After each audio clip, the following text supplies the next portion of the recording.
Wholesale. Wholesale. That's a Cherokee greeting, and wave the great feather for the good of it. That summons the good spirits to attend my talk here. I'm Carlos Warner. I'm said to keep law and order along the border.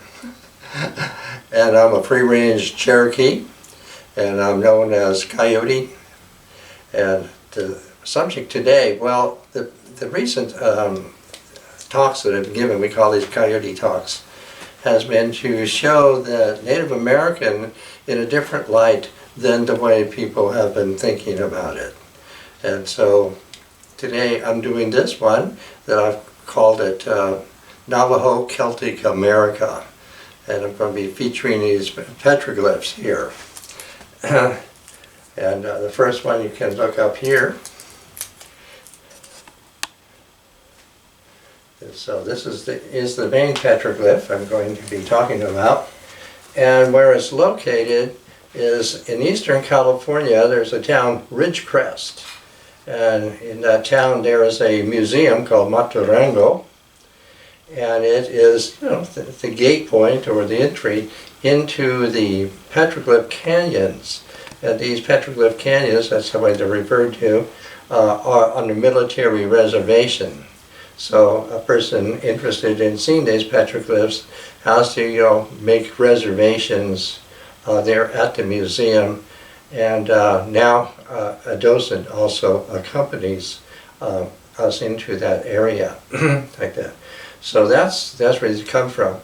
There are, I guess, thousands of these petroglyphs. And among them, there are petroglyphs that are legibly Celtic. And that's, you know, what I'm referring to here. Celtic is a name of an ancient people that covered pretty much all of Europe. They were very dynamic, very moving people over a very, very long period of time. The name Celtic seems to be kind of Greco-Roman, Celtoid, but actually from the Gaelic Calde, Calde meaning the woodlanders, meaning that they inhabited the conifer forests across Europe and all the way across the Atlantic into North America. So that's to say, you know, who these people are.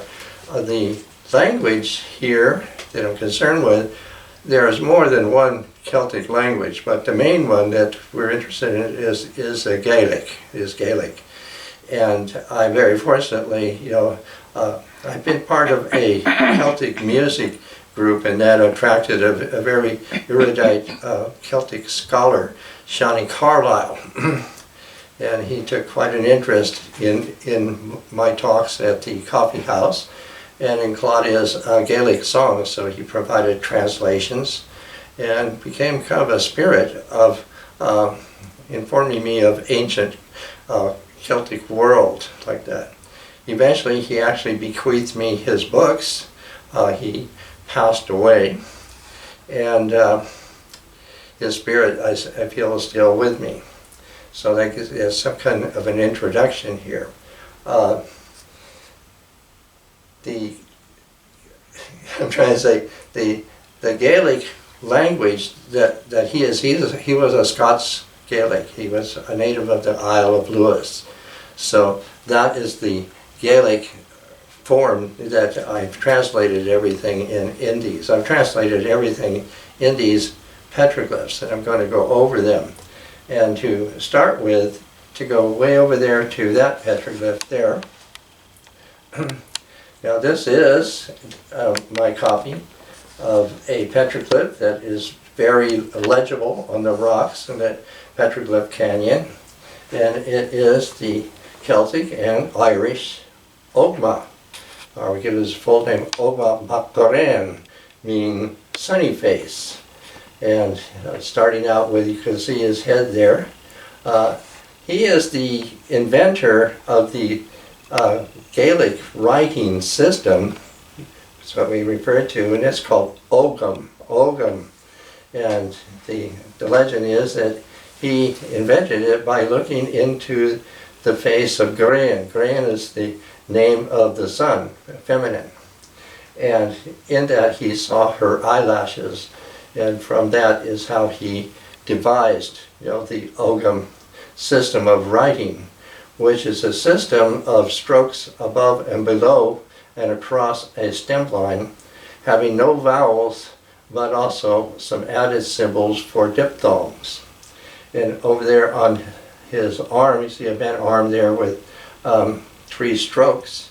This is actually his name, Ogham. The 2 top strokes are G, and the straight one underneath of them is M. So you see Ogma there. On his other hand, you see the bent arm, bent with the elbows, Ilin, means all. So he's all knowing. And here on this side, you see he's holding a staff here. It's also called Fin Mikul. It's the hazelwood rod.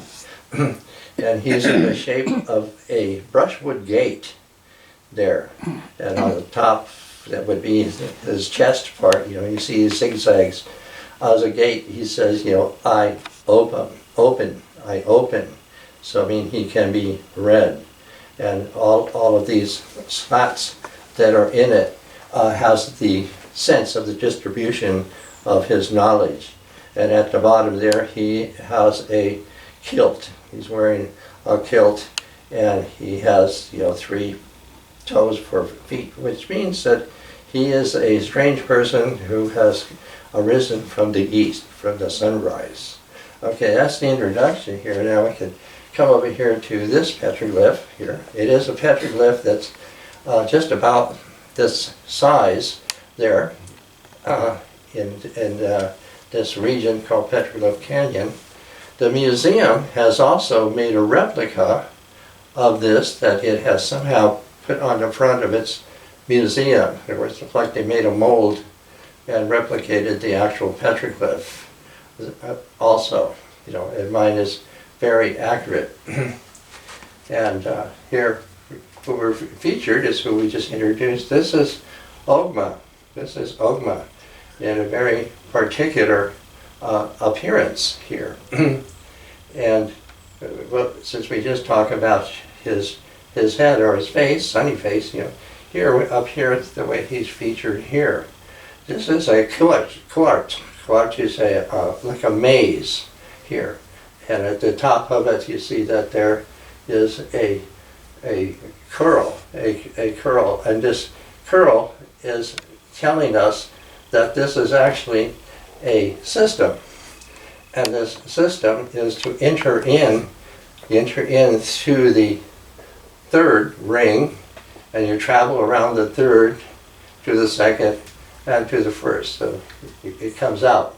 And then with the 1st ring, now you go down to the 4th. And with the 4th, you go around to the 7th, to the 6th, and then you come back around to the 5th.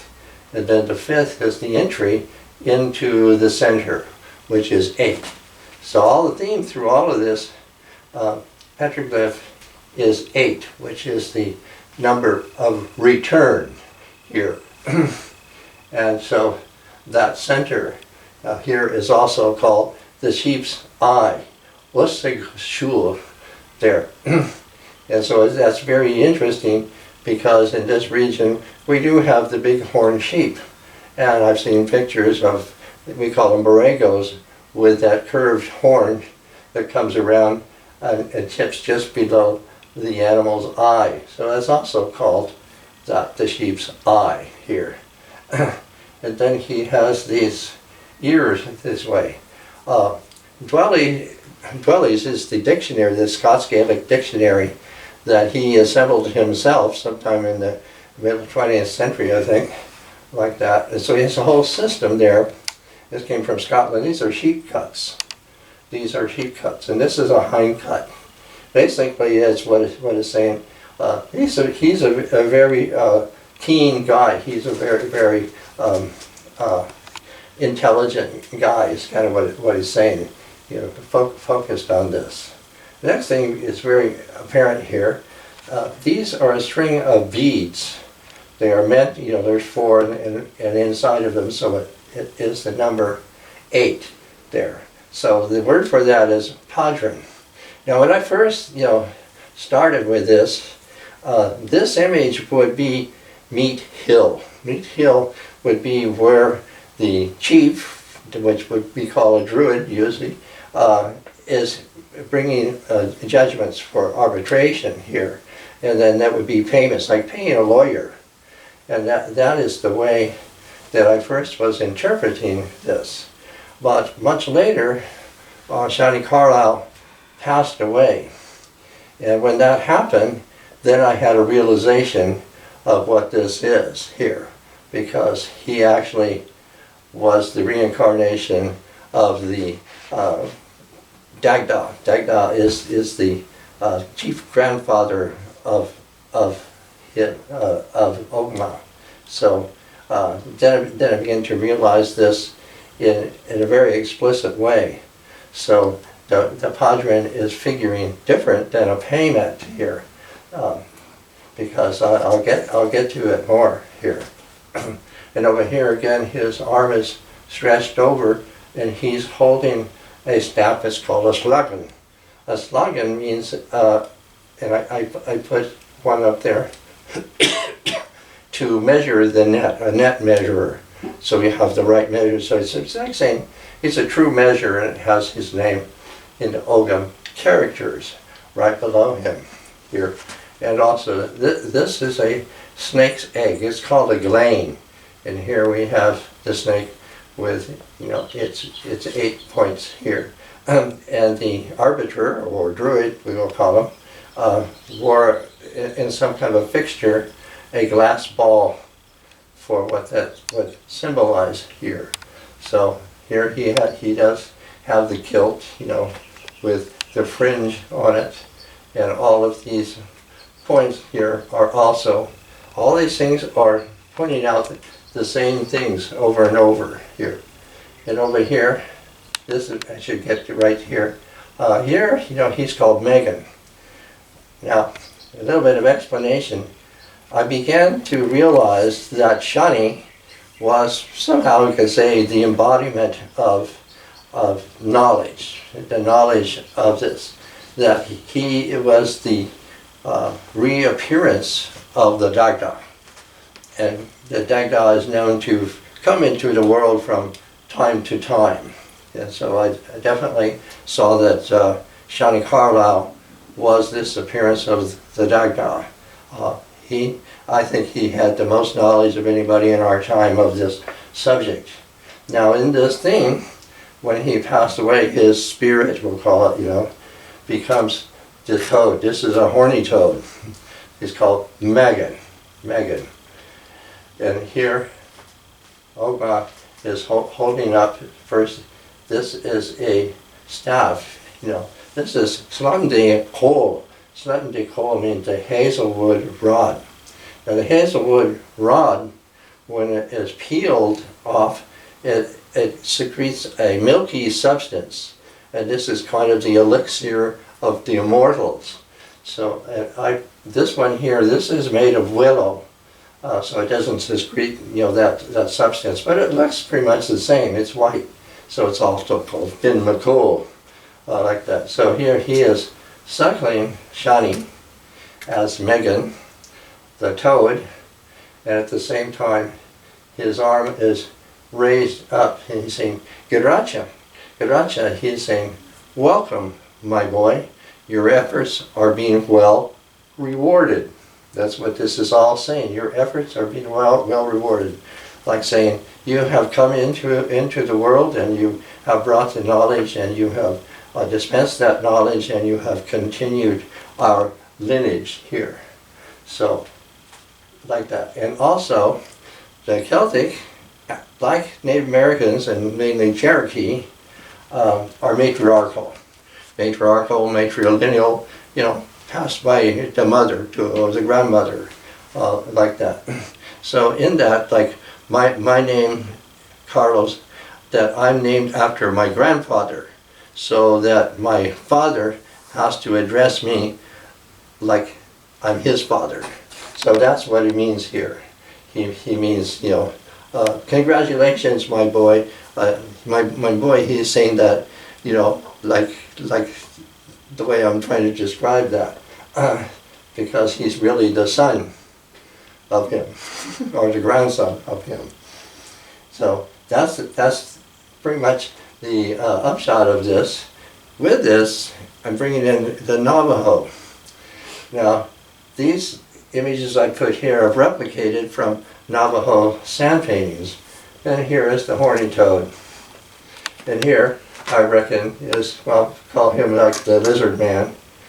He's having the same features. Now, Shawnee, I'm saying, is the embodiment of the Dagda. Dagda comes from the name Dagasta. Dagasta meaning the good. He is, the good father. And also called Lafe, like that. In Navajo, I had mentioned him last week, he is, called Yebache. He is the maternal grandfather. Yebache, or English calls him talking god. And one way I can figure him is right here with this painting is made by a Navajo. And this would be, the head with the headdress to be who that is. That is talking god there, here. And another way that I can symbolize the Dagda, he's really like an outrageous character. And Shawnee did, bear some of this. Shawnee was, somehow, limp. He had some kind of a limp to his leg, very much the characteristic of the ancient, Dagda. Also, carried a shillelagh like that. Well, the Dagda had a giant cauldron, the cauldron of plenty, like it was never empty, that kind of seemed to set in the ground like that. And the way I'm trying to symbolize it, it also had a giant spoon, a span. And so I've used this here to symbolize that. This is actually an antique spoon from India, about a couple hundred years old, like that. But it is here to make a symbol for the Dagda and his cauldron of plenty here. And above it here, you see this figure. This is similar to Celtic figures. This one is in Southeast Asia, an old one like that. And his oversized hands, in his oversized hands, he's holding this as a symbol of the sun here. And so with that, I'm going to come back up here, come over here to this piece here. This is a replica of, I call it the Stone of Bel. Now all this I'm showing that people, Gaelic speaking, knowledgeable people were here. And I do this one at the winter and summer solstice. So this is of Bel. And why I'm showing this particular one is for this figure here. This figure is not really engraved on this stone. This is a figure of Lug. This is Lug Laha, is Lug of the long arm and the silver hand. He is engraved up on the rock there in Petroglyph Canyon. And because our harpist, Kathleen, had seen this illustration of me, when we, with her, were touring that Petroglyph Canyon, she saw this. It's up high on the rock, and just as clearly as I've replicated it, and she yelled out, "Look, Coyote, there's Lug." So this is Lug of the long arm and the silver hand. And he is very, very, very popular in the ancient Celtic world here. So that's why I have him, and the importance of the hand. So this is from India. This is a hand, we'll say that's the sun in the hand. So he's, very much a solar character and very, very famous in the ancient mythology here.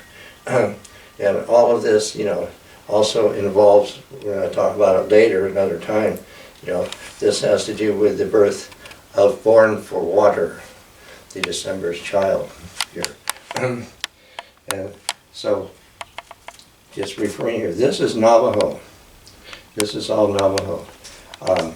The Navajo have in their ceremony the same thing. The same thing. This bell stone is located on the Truckee River, east of Reno here. In the ceremony, the man who conducts the ceremony is called a hatali, which means a chanter. And he makes a sand painting, and this, what I'm pointing to here, is to replicate. He actually makes out of clay this stone, which he calls the sky reaching rock. So again, the Navajo is branching over to this. And then we'll go over here to this stones. Stones are a very, very, very big thing in the ancient world and in the Celtic world. You had Stonehenge. Everybody knows of Stonehenge like that. So they have a lot of different names. One of our relatives went over there and she somehow got together with some stones there and said, there really is energy. There really is energy coming out of the earth. So that's probably the principle for these stones, is that it draws the energy of the earth. I put this one here. I found this one in a prehistoric site in southern Arizona. And I've chosen the Gaelic name for it, and that's Coyote. Coyote means a cornerstone, an angle stone. But it's also like, it says Coyote, meaning sheepstone. So I have a sheepstone here to go with that.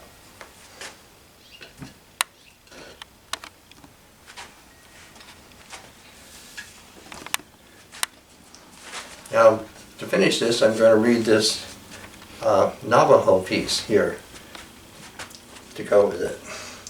The supernaturals in Navajo are called Gye. So this is Gye's child. I am the child of the Gye, turquoise for my body, silver for my soul. I was united with beauty all around me. As turquoise and silver, I am the jewel of related tribes, and I mourn with pride. The wilds of the animals are also my sisters and brothers. The bears, the deer, the birds are a part of me, and I am part of them. As sister, brothers, the clouds are our long hair. The winds are our pure breath. As sister, brothers, the rivers are our blood. The mountains are our own selves. As sister, brothers, the universe is our home, and in it we walk, with beauty in our minds, with beauty in our hearts, and with beauty in our steps. In beauty we were born. In beauty we are living. In beauty we will pass on, and in beauty we will all feel completed. Aho. Aho. I don't need to.